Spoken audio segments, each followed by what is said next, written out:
शतरंज का खेल जिसे हम चेस भी कहते हैं, ये गेम आखिर कितनी पुरानी है और ये किस शख्स ने इजाद की थी। इसकी इजाद के साथ एक इंतहाई अहम और दिलचस्प दास्तान जुड़ी है। चेस गेम को 2 प्लेयर के थ्रू खेला जाता है और ये गेम का बोर्ड एक स्क्वायर शेप का होता है जिसमें टोटल 64 बॉक्स होते हैं। लेकिन ये 64 बॉक्स बहुत ज्यादा महंगे भी पड़ सकते हैं, जैसे उस दौर के बादशाह को पड़े थे और फिर इस बादशाह ने इस गेम बनाने वाले को मरवा दिया। आइए ये समझने की कोशिश करते हैं इस गेम की कहानी और हकीकत को। 21वीं सेंचुरी के मोअज़्ज़िज़ दोस्तों, मैं हूँ मोहम्मद ज़की और अब तमाम देखने और सुनने वालों को एक बार फिर से हमारी वीडियो में खुशामदीद। इस खेल की इब्तिदा हिंदुस्तान में तकरीबन 6वीं सदी के आसपास गीता सल्तनत के दौर में शुरू हुई। इस बात का जिक्र महाभारत में भी मिलता है। इस गेम का पुराना नाम चतुरंगा था, जो वक्त के साथ बदलकर शतरंज के नाम से मशहूर है। दरअसल इस गेम को बनाने वाले का नाम सीजर था। सीजर ने जब ये गेम इजाद की तो बादशाह के पास हाजिर हुआ। बादशाह ने खुशी के आलम में कहा, मांगो क्या मांगते हो। इस शख्स ने कुछ देर सोचा और अर्ज की, हुजूर चावल के चंद दाने चाहिए। बादशाह ने पूछा, क्या मतलब, किस लिए चाहिए? तो सीजर ने कहा, हुजूर शतरंज के 64 खाने चावल से भर दें, लेकिन मेरे तरीके से। बादशाह ने पूछा, कौन सा तरीका? तो सीजर ने कहा, अब पहले दिन पहले खाने में 1 चावल रख कर दे दें और दूसरे दिन दूसरे खाने में 2 गुना यानी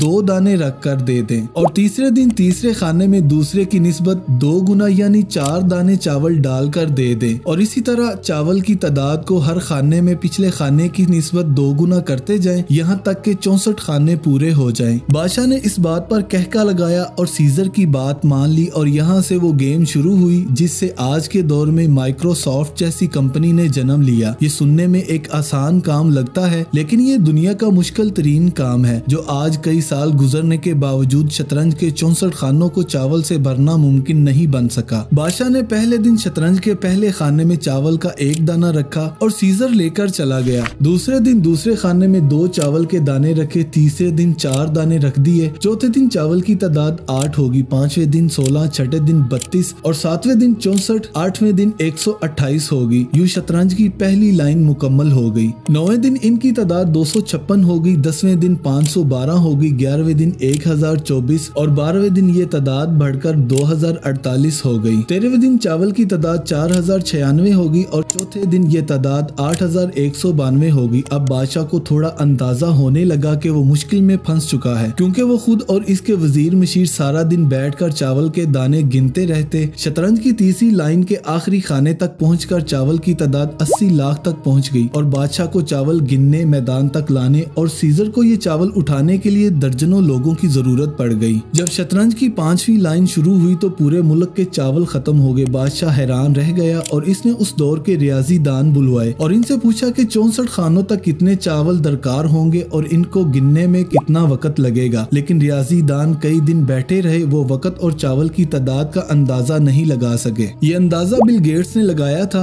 बिल गेट्स का ख्याल है कि अगर हम 1 के साथ 19 सिफर लगाएं तो शतरंज के 64 खानों में इतने चावल आएंगे और अगर हम 1 बोरी में 1 अरब चावल के दाने भरें तो हमें 64 खाने पूरे करने के लिए 18 अरब बोरियां दरकार होनी चाहिए। इन चावलों को गिनने और शतरंज पर रखने और उठाने के लिए 1.5 अरब साल चाहिए। ये कितने चावल हैं, इस चीज का अंदाजा इस बात से लगा लें कि साल 2023 में पूरी दुनिया में पैदा होने वाले चावल की मिकदार 51 करोड़ टन थी और शतरंज के खानों में पूरे आने वाले चावल का वजन 29 खरब टन बनता है। कहाँ 51 करोड़ टन और कहाँ 29 खरब टन। बादशाह ने शतरंज की 4थी लाइन पर पहुंचकर सीजर को गिरफ्तार करवा दिया और इसका सर कलम करने का हुक्म दे दिया, क्योंकि खेल के दरमियान तक पहुंचकर मुल्क के मुकम्मल चावल खत्म हो गए। लेकिन शतरंज आज भी सरदर्दी का खेल समझा जाता है और मुश्किल तरीन खेलों में इसका नाम आता है। शतरंज ईरान, इराक, स्पेन से होकर यूरोप पहुंचा और इसके बाद पूरी दुनिया में फैल गया। तो दोस्तों, आज की ये इंटरेस्टिंग स्टोरी जानकर आपको कैसा लगा, कमेंट सेक्शन में अपनी राय का इजहार जरूर करें और मजीद ऐसी वीडियोस के लिए हमारे चैनल को सब्सक्राइब करना मत भूलें। आज तक के लिए इतना ही, मिलते हैं अगली वीडियो में। अल्लाह हाफिज।